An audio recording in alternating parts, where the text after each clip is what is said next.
जीवन दिग्दर्शन के समस्त दर्शकों को मेरा नमस्कार स्वीकार हो। दर्शकों, आपका अपार स्नेह मुझे मिला और ये स्नेह हमें बार बार प्रेरित करता रहता है कि मैं कुछ न कुछ अचूक उपाय ले आऊं। आज मैं उपायों की श्रृंखला में शिव जी का एक गुप्त उपाय लेकर आया हूँ। शिव पुराण में इसको गुप्त उपाय के नाम से जाना जाता है और शिव पुराण में इस क्रिया को करने के लिए बिल्कुल गुप्त रख करके करने की बात कही गई है। अतः आप भी इसको गुप्त रूप से करेंगे, ना ही किसी से किसी दोस्त या सखा सखी को साथ ले जाएंगे और ना ही किसी के सामने इस भेद को खोलेंगे। अगर कोई बीच में पूछे भी तो बस यूं बोल देना है, बस यूं ही दिल में आया कर रही हूं। दर्शकों, हमारे बताए उपायों को जितना गुप्त रखेंगे उतना ही आपको ज़्यादा से ज़्यादा फायदा होगा। दर्शकों, आपसे उपाय बताने से पहले नम्र निवेदन है कि आप हमारे चैनल जीवन दिग्दर्शन को सब्सक्राइब करें, बेल आइकन दबाएं। हमारे बताए उपाय अगर आपको अच्छे लगे तो दोस्तों को भी शेयर करें, लेकिन अगर इस उपाय को आप स्वयं कर रहे हैं तो अपने मुख से किसी को ना बताएं, गुप्त रखें। तब तक गुप्त रखें जब तक आपकी मनोकामना सिद्ध नहीं हो जाती। उसके बाद आप फ्री हैं किसी को भी बताने के लिए। अपना अनुभव बाद में शेयर करिए, मगर जिस वक्त आप इस उपाय को कर रहे हैं बीच में किसी को ना कहें।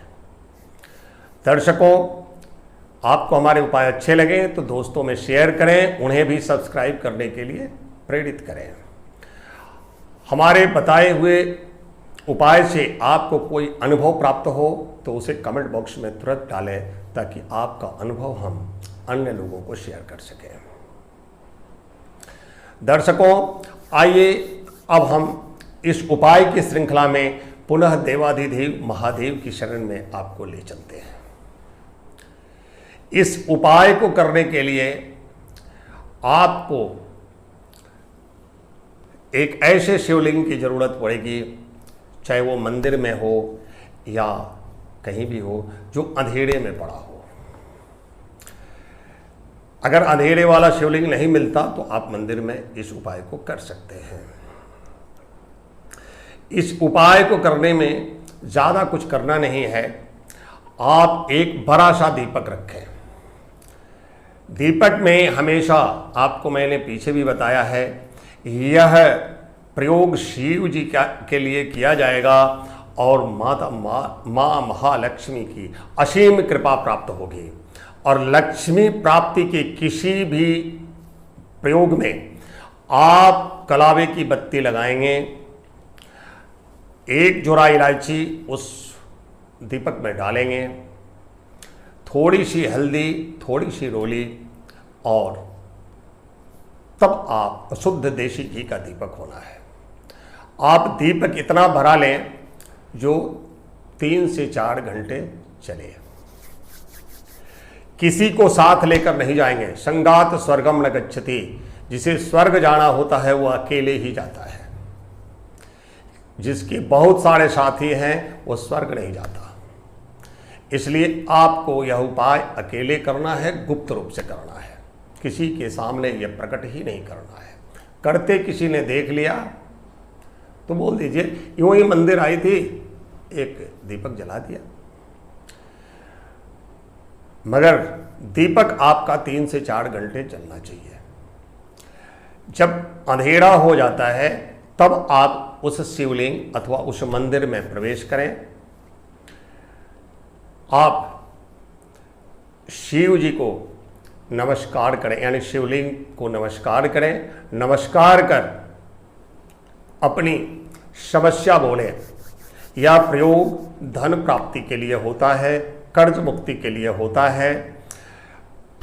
इंसान का पीछा अगर दरिद्रता नहीं छोड़ रहा तो उस दरिद्रता से पीछा छुड़ाने के लिए यह उपाय होता है। उपाय भरा ही अचूक है, इसलिए आप अपनी जो भी समस्या है उस निवेदन को आप बोलें। समस्या आपकी कोई भी हो, शिव जी तुरंत चुटकी बजा के उसको खत्म करते हैं। इसलिए आप ये मत सोचना कि एक रोगी अपने को आरोग्यता प्राप्त करने के लिए इस उपाय को करेगा तो उसे आरोग्यता मिलेगी। एक बेरोजगार रोजगार प्राप्ति के लिए करेगा तो उसे रोजगार प्राप्त होगी।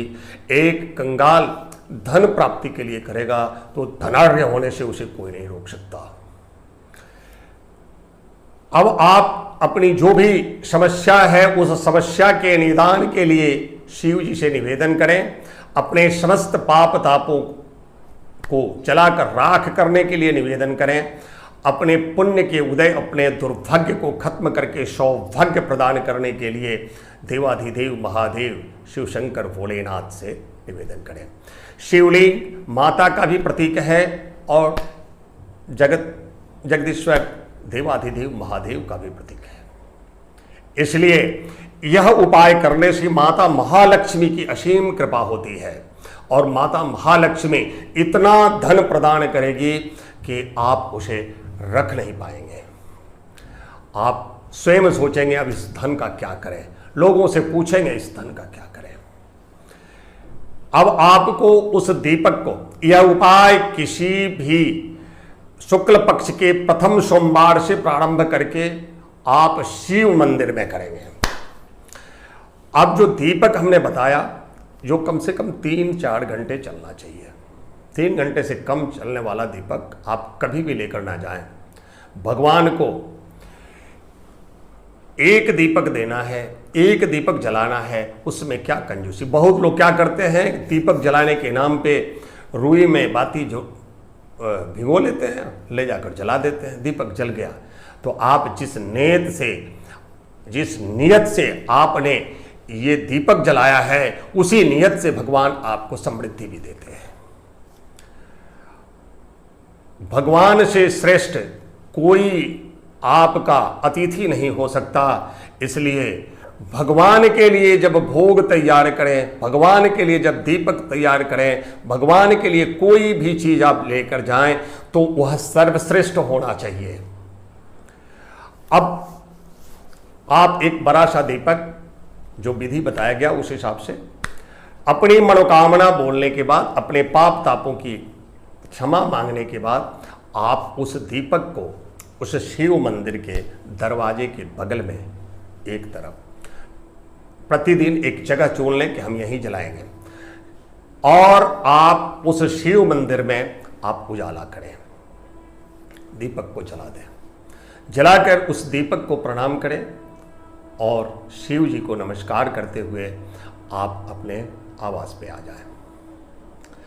जाते वक्त, जलाते वक्त किसी से बात ना करें, वापस आने तक भी किसी से बात ना करें, कोई टोके नहीं, इसका ध्यान रखें। यह उपाय गुप्त है, गुप्त रखें। लगातार शुक्ल पक्ष के प्रथम सोमवार से लगातार 41 दिन तक बिना टूटे, आपको बिना ब्रेक के आपको ये उपाय 41 दिन तक करना है। आप देखेंगे कि 41 दिन में ही आपकी दरिद्रता धीरे धीरे समाप्त होने लगी है। पुरुष वर्ग इसे लगातार कर सकते हैं। स्त्रियों को बीच में बाधा आ सकती है तो बाधा के दिन खत्म करके मासिक धर्म वाला दिन 3-4 जो भी है वो छोड़ करके फिर से आप इसको बाकी दिन पूरा करके 41 दिन पूरा करें। 41वें दिन आप देवाधिदेव महादेव को दूध में भिगोकर 3 लड्डू पान के पत्ते पर रखकर भोग लगा दें और महादेव से निवेदन करें कि हे प्रभु, हमने ये नियम बनाया था कि हम 41 दिन तक आपके शिवलिंग को प्रकाशित करेंगे, आपके शिवलिंग के आजू बाजू के अंधेरे को दूर करेंगे। हे जगदीश्वर, मेरे जीवन भर की अंधेरा मेरे जीवन में आए समस्त अंधकारों को दूर करके हे जगदीश्वर, हे महेश्वर, आप हमें प्रकाशित करें। आप देखेंगे कि आपका जीवन कैसा प्रकाशित हो रहा है। इस प्रयोग को आप करके देखें, चमत्कार आप बताएंगे हमको चमत्कार बताने की जरूरत नहीं है। इसलिए दर्शकों, आप इस उपाय को परम निष्ठा, दृढ़ विश्वास के साथ करके देखें। दर्शकों, आज के लिए इतना ही। धन्यवाद। ओम नमः शिवाय। ओम नमः शिवाय। ओम नमः शिवाय।